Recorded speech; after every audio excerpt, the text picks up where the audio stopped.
Hai, saya Afu. Balik lagi di channelnya Gupi Perspektif.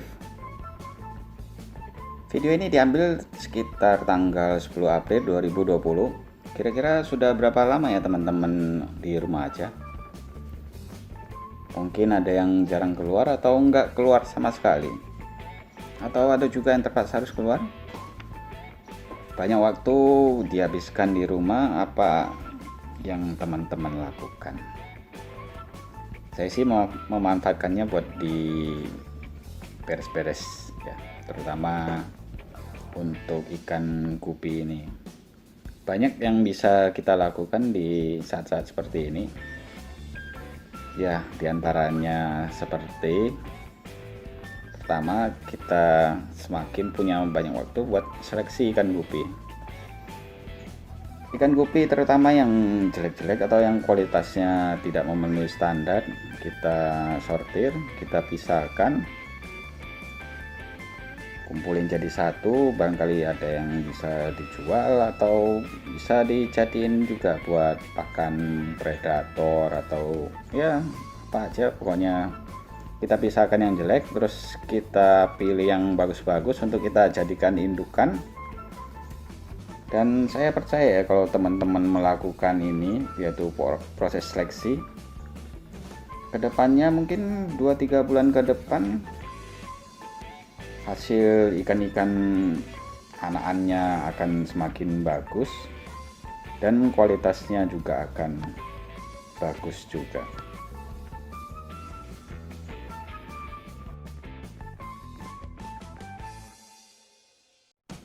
Yang kedua, teman-teman juga bisa perhatiin, barangkali ada akuarium kita yang bocor. Itu harus segera cepat-cepat ditangani ya. Terutama kalau misalnya airnya udah mulai merembes. Gak peduli apakah rak yang kita pakai itu dari besi ataupun kayu. Kalau sampai akuariumnya bocor, terutama kita lihat yang contoh kayu ini. Gara-gara airnya merembes, akhirnya kan bisa dilihat kayunya jadi lapuk dan lama-lama malah bisa jadi patah. Jadi begitu lihat ada akuarium yang bocor, airnya surut atau ada tanda-tanda lembab gitu, harus cepat-cepat dikosongin, dibersihin, dikeringkan, terus kita tambal ulang biar airnya tidak bocor lagi. Kalau bocornya parah ya sampai airnya habis ya tambah gawat, ikannya bakal mati kekeringan. Jadi teman-teman jangan lupa ya, harus periksa terus akuarium-akuarium yang di rumah. Jangan sampai ada yang bocor terus lupa ditambal. Ingat, bocor jangan ditunda. Kalau sampai ditunda ya hasilnya bakal gawat. Rak kita lama-lama pasti jadi rusak. Ya kalau raknya sampai rusak ya yang bakalan repot ya kita juga, karena tambah harus kerjaan lagi ya, bongkar satu-satu terus betulin raknya lagi. Jadi ibaratnya lebih baik mencegah daripada mengobati. Kita tinggal meluangkan waktu sedikit aja untuk memeriksa akuarium-akuarium mana yang masih bagus, mana yang sudah mulai bocor atau gimana. Cepat-cepat kita lakukan tindakan. Sekalian juga mungkin kita bisa bersih-bersih ya, akuarium yang tadinya kotor kita sikat, terus kita jemur, keringkan biar jadi kinclong lagi. Kalau sudah seleksi terus betulin akuarium yang bocor, terus mungkin kita juga bisa sekalian bersih-bersih, rapiin daerah sekitar rak dan akuarium gupi biar semuanya kelihatan rapi dan bagus.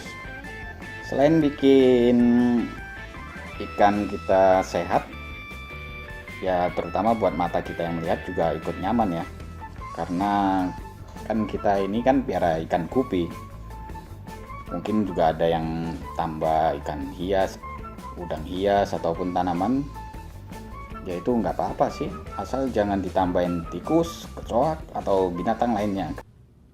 No, God, please, no! No! Gara-gara kita tidak menjaga kebersihan. No! No! Jadi teman-teman ingat ya, bersih-bersih biar kita enak melihatnya. Dulu mungkin saking sibuknya kita nggak punya waktu ya untuk bersih-bersih, tambal akuarium, untuk seleksi dan lain sebagainya. Mungkin waktu kita cuman habis buat ngasih makan ikan gupi. Nah, mumpung masih dikasih kesempatan banyak waktu ini, ya kita lakukan semua itu tadi. Terus kalau udah selesai ya waktunya sekarang kita bisa memanfaatkan buat menikmati dan mengagumi ikan-ikan piaraan kita. Hati senang, stres juga hilang. Tapi ingat juga ya, jangan sampai keasikan ngurus ikan terus lihat ikannya sampai lupa waktu. Pokoknya ya, luangkan aja waktu buat keluarga juga. Waktu dengan baik. Begitu masalah ini berlalu, saya sih percaya ya, kalau kualitas gupi teman-teman ini juga pasti akan bertambah bagus juga, karena proses seleksi, terus perawatan, terus segala yang persiapan dan kita lakukan semua itu pasti akan memberikan hasil yang terbaik buat kita.